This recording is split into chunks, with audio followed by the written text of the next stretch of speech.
Approximately 2 years and 6 months after the Switch 1 came out, Nintendo released the Switch Lite. And the Switch Lite was awesome because it was $100 cheaper than the Switch 1. So if you couldn't afford this, or was a little bit outside your price range, or you just wanted a Switch to play one specific game, the Switch Lite was a great option and super budget friendly.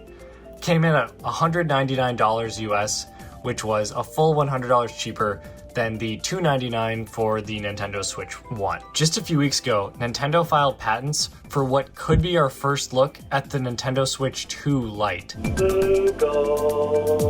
Before we get into it, I just want to mention that most people that watch my videos aren't subscribed.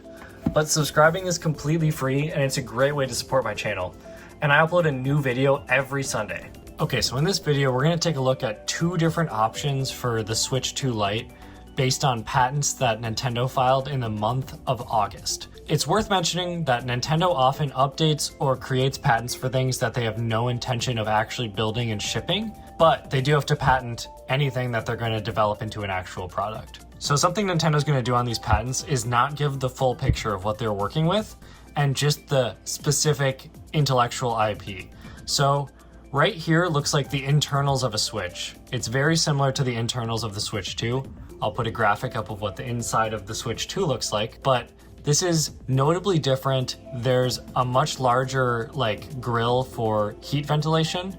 And something you'll notice here is, so here's the PCB board right here. So it's in a different shape than it is on the Switch 2, which is notable.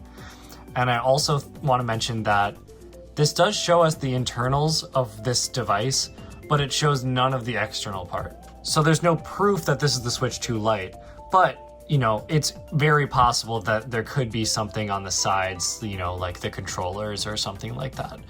So this is just the internal structure of how the processor and the heating and the cooling and all of that will work in relation to the PCB.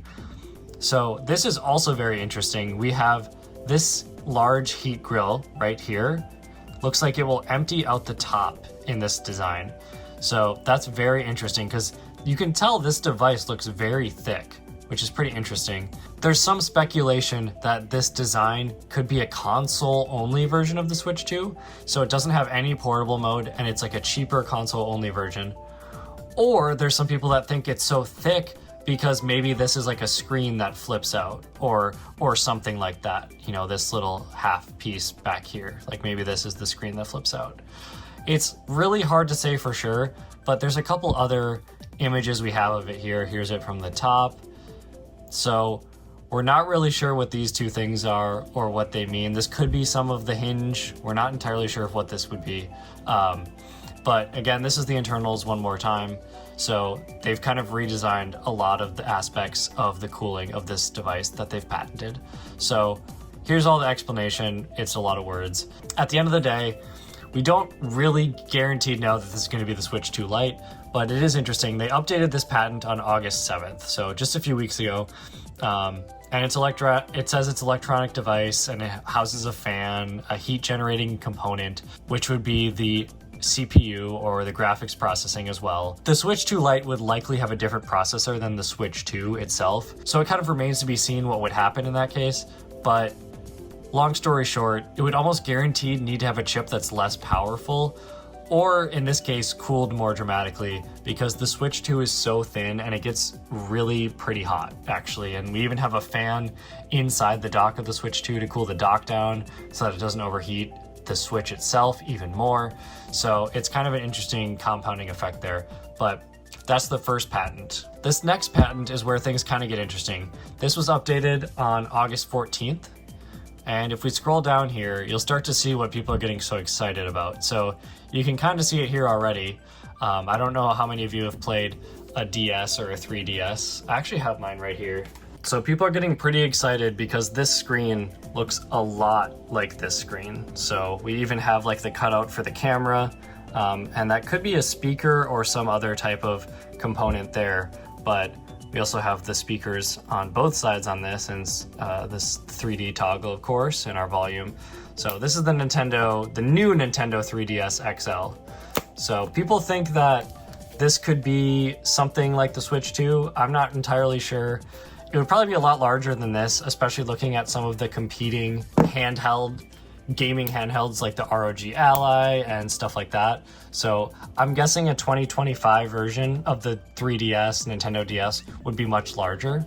I also don't think it's crazy for Nintendo to revisit this form factor, right? They've already proven that they've released a Switch 2, which is just another version of the first console they built.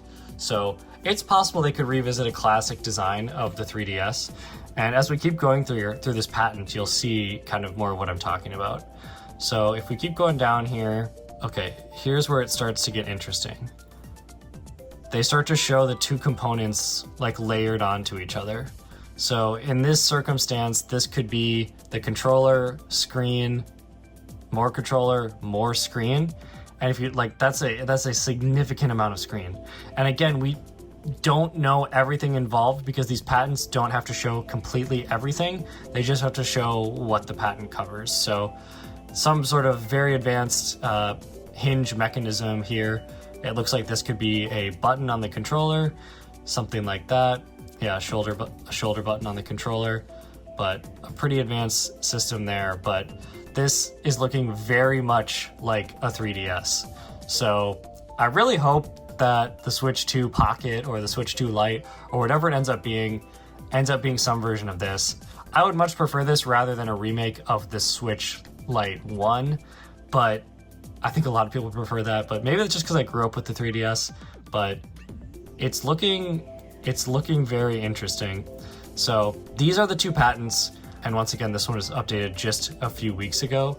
So we don't really know at this time if Nintendo has plans to pursue either of these form factors, but let me know what you would prefer from Nintendo. Would you prefer a remake of the Switch Lite 1? I don't actually have one, otherwise I would hold it up here for comparison. Or would you prefer a larger and improved version of the Nintendo 3DS that runs Switch games? Personally, I'm a big fan of this form factor, so I prefer this version, but that's just my opinion. But I'm really excited about the possibility of them introducing this.